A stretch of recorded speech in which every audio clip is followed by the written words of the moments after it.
Hi guys! Sharing with you the day 4 itinerary of our recent Tokyo trip. Since almost end of May na, medyo nagsisimula na maging maulan nung day 4 namin. So saan nga ba tayo pupunta? Today we're going to ano? Team Lab. Yeah, we're going to Team Labs today, and then after that we'll be going to Legoland. We're so happy, yay! Papunta pa lang dito, nakailang steps na. From Shibuya to Toyosu Station, nasa 3,500 steps na. Ano oras pala? 11:09. Ito, cherry blossoms. Hindi. Yan ang laglag. Hindi pala. Cherry blossoms, right? Yeah. Santan lang pala yun. Santan lang pala yung mga nalaglag. Hindi pala siya. Kamukha. Kasi nalalaglag eh. Pero, anyway.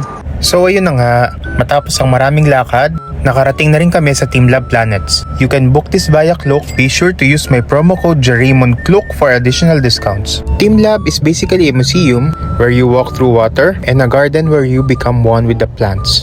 It comprises 4 large-scale artwork spaces and 2 gardens. Very visually appealing din ang mga light shows nila dito at very IG-worthy din. By the way, kalahati pala ng mga lalakaran nyo ay submerged sa tubig. Kaya yung mga sapatos iiwan lang sa mga lockers provided outside. Kung may mga sugat naman kayo sa paa nyo, might as well pagilingin nyo muna para hindi kayo magka-infection. Isa naman to sa mga pinaka-favorite kong attraction doon. Kasi wala lang, nag-iiba-iba kasi ng kulay yung mga bolang malalaki.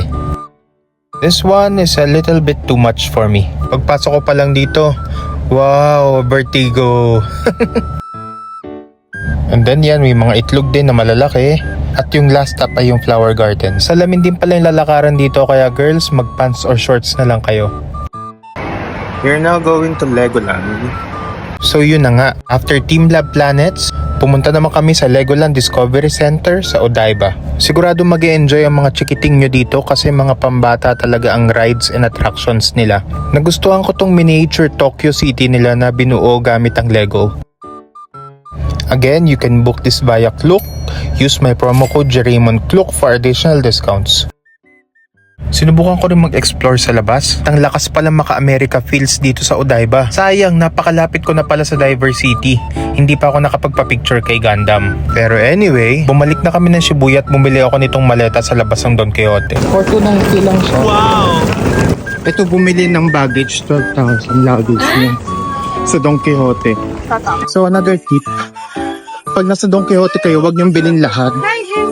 Kasi maraming mas mura sa labas na mabibili nyo kasi sa Don Quixote, okay? Pagkatapos nun, naglipat hotel na kami papuntang Nishikasai at dito naman kami nag-book sa Hotel Monday.